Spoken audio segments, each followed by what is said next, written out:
The next passage is in John chapter 19, starting verse 26. It says, "When Jesus saw his mother there, and the disciple whom he loved standing nearby, he said to her, 'Woman, here is your son.' And to the disciple, 'Here is your mother.' From that time on, the disciple took her into his home."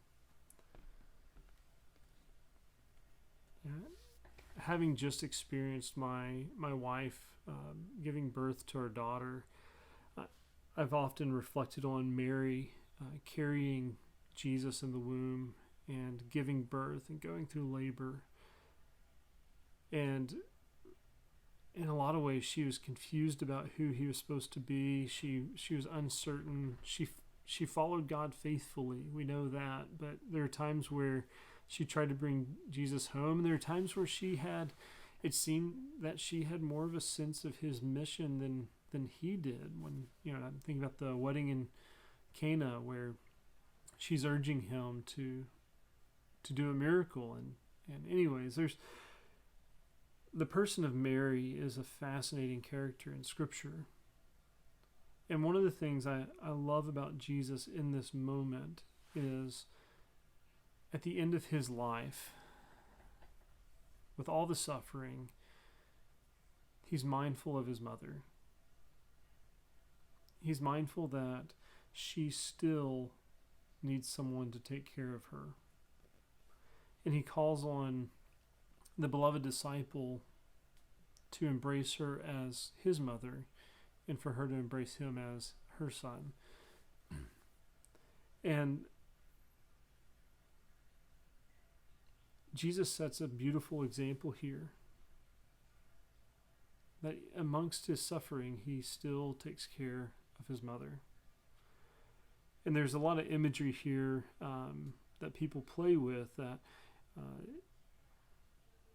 if Mary is the church, that we should always be mindful of taking care of the church. And there's a lot of beautiful sentiment there. But what I want to leave you with this morning is,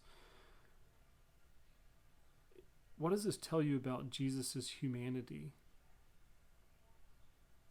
This divine love that's embodied in human relationship. To look upon your mother, knowing that this probably hurts her more than it hurts you, as parents often say to their kids.